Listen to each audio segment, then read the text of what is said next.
మనం పంచభూతాలని పొల్యూట్ చేసాం. నీరు, గాలి, ఆహారం అన్నీ పొల్యూట్ అయిపోయి. దాంట్లో ప్రధానంగా చెప్పుకుంటే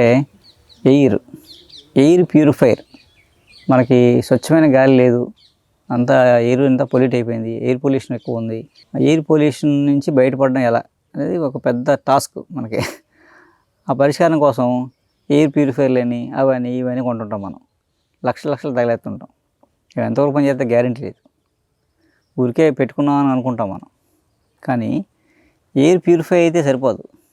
మన లంగ్స్ కూడా గాలి సరిపడేంత ఆక్సిజన్ తీసుకోవాలి. తీసుకున్నప్పుడు మైండ్ ప్రశాంతంగా ఉంటుంది, నిద్ర అది బాగా పడుతుంది. అందుకేంటంటే దానికి ఉన్న ఒక పరిష్కారం ఏంటంటే మనకి ఏకైక పరిష్కారం మొక్కల నుంచి లిల్లీ మొక్క కుండీలో పెట్టి ఇంట్లో వేసుకున్నాం అనుకోండి, ఇది పాజిటివ్ ఎనర్జీ క్రియేట్ చేయడంతో పాటు ఎయిర్ ప్యూరిఫై చేస్తామన్నమాట. ఈ చెట్టు చేసి ఆక్సిజన్ పుష్కలంగా అందేలా చేస్తుంది మనకి ఎంత కావాలంత. దాని ద్వారా నిద్ర, డీప్ స్లీప్, ఈ పూల నుంచి వచ్చిన వాసన వల్ల మనకి మైండ్ ప్రశాంతత ఉండి పీస్ ఆఫ్ మైండ్ వచ్చి ప్రశాంతంగా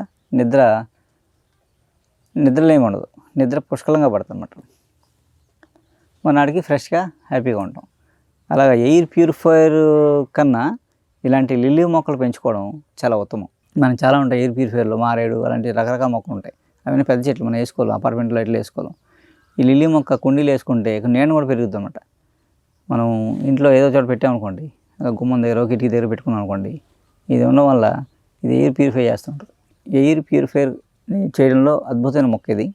ఎయిర్ ప్యూరిఫైయర్ కోసం రకరకాల తాపత్రయాలు పడడం, ఎయిర్ ప్యూరిఫైయర్లు మనం ఏవో ఫిల్టర్లు కొనుక్కునే కన్నా ఈ లిల్లీ మొక్కలను పెంచుకోవడం చాలా ఉత్తమం. కాబట్టి అందరికీ అందుబాటులో ఉన్న మొక్కలవి. లిల్లీ పూలు తలలో పెట్టుకుంటే మన శరీరంలో మన బాడీలో ఉండే నెగిటివ్ ఎనర్జీ పోతుంది అనమాట, పాజిటివ్ ఎనర్జీ క్రియేట్ అవుతుంది. ఆ వాసన చూస్తే ప్రశాంతంగా నిద్ర పడుతుందన్నమాట. మైండ్ పీస్ఫుల్గా ఉంటుంది, మెమరీ పవర్ పెరుగుతుంది. అలాగే లిల్లీ పూలు దండ ఏదో ఇంట్లో దేవుడికో ఫోటో వేసామనుకోండి, దండ వేసామనుకోండి, లిల్లీ పూలు ఇంట్లో పెట్టామనుకోండి, ఇంట్లో ఉండే నెగిటివ్ ఎనర్జీ అంతా తీసేస్తామన్నమాట. అలాగే కాకుండా ఇంకా మెడిసినల్ ఆయిల్స్ ఉన్నాయి, అంటే ఔషధ గుణాలు చాలా ఉన్నాయి. మందుగా కూడా వాడుకోవచ్చు లిల్లీ పూలని. ఇప్పటిదాకా ఎవరికి తెలియదు లిల్లీ పూలని వాడుకోవాలనే విషయం. లిల్లీ పూలని ఎండబెట్టి పొడి చేసి ఆ పొడిని తేనెలో వేసి తీసుకుంటే గుండె జబ్బులు తగ్గుతాయి. హార్ట్లో కొలెస్ట్రాల్ బ్లాకులు అవి ఉండమన్నమాట. అంటే గుండె జబ్బుల మీద బాగా పనిచేస్తుంది.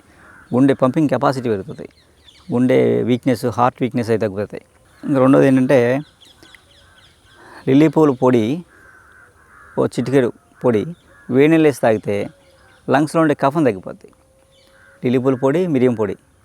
లిల్లీ పూల పొడి 100 గ్రాములు, మిరియం పొడి 10 గ్రాములు కలిపేసి ఆ పొడి ఉంచుకొని సీసాలు వేసుకుని ఉంటుంది, ఒక 6 నెలలు ఉంటుంది. ఆ పొడి ఒక చిటికెడు వేడి నీళ్ళు వేసి రోజు తాగామనుకోండి, లంగ్స్లో గడ్డగట్టేసిన కఫం కరిగిపోద్ది అనమాట. కరిగిపోయి ఆస్మా అలాంటివి పోతాయి. పోయి లంగ్స్ ఫంక్షన్ బాగుంటుంది. లంగ్స్ చాలామంది లంగ్ డ్యామేజ్ అయిపోయింది, లంగ్ పోయింది, ఒకటి తీసేయాలని చెప్తుంటారు. అలాంటి కండిషన్లో కూడా రోజు ఒక 5 నెలలు 4 నెలలు వాడితే ఆ లంగ్ క్లియర్ అయిపోతుంది అనమాట. కఫం పోతుంది, లంగ్స్ తాలూకు జబ్బులన్నీ పోతాయి. అలా లిల్లీ పూల వల్ల చాలా ఉపయోగాలు ఉన్నాయి. ఇది ఇళ్లలో పెంచుకోవచ్చు. అందులో లిల్లీ పూలు మామూలుగా ఏంటంటే జనరల్గా లిల్లీ పూలు ఇంట్లో ఉన్న తలలో పెట్టుకున్న మనలో ఉండే నెగిటివ్ ఎనర్జీని తీసేస్తాయి అన్నమాట. లిల్లీ పూకి అంత ప్రభావం ఉంది. మైండ్ ప్రశాంతతగా ఉంటుంది. లిల్లీ మొక్కలు కూడా ఇంట్లో పెంచుకోవచ్చు కుండీలు వేసి. ప్రధానంగా చెప్పేది ఏంటంటే లిల్లీ పువ్వులు నెగిటివ్ ఎనర్జీని తీసేస్తాయి. పూలు ఇంట్లో పెట్టుకున్న పూలదండ దేవుడికి వేసామనుకోండి, ఏదో ఫోటోకి వేసామనుకోండి, ఇంట్లో ఉండే నెగిటివ్ ఎనర్జీ అంతా తీసేస్తుంది. అది తలలో పెట్టుకున్నారనుకోండి, మనలో ఉండే నెగిటివ్ ఎనర్జీ మొత్తం తీసేస్తుంది అన్నమాట. అందుకే పూలను కూడా మనకి రోజు టచ్ చేస్తామని ఆ దేవుడికి పూజ కింద పెట్టారన్నమాట. కాబట్టి పూలు కూడా మనకి, అందుకే అవన్నీ మనం పనిచేస్తాయి కాబట్టి మనకి పూజలోకో దానికో దీనికో ఏదో ఒక కార్యక్రమానికి ముడేసి మనం వాటిని నిత్యం వాడుకుంటామనే ఉద్దేశంతో మనకు అలా లింక్ పెట్టారన్నమాట. కాబట్టి మన పూర్వీకులందరూ పెద్ద సైంటిస్టులు. కాబట్టి అప్పుడు సైన్స్ అంటే నమ్మం కాబట్టి అది ఆచారం, అది ఎలా అంటే మనం కట్టుబడి ఉంటాం. అలాంటివి పెట్టారన్నమాట. అవన్నీ ఆచారాలన్నీ మనకు మూఢాచారాలు అనుకుంటున్నాం, ఏం కాదు. అప్పటి సైన్స్ అది.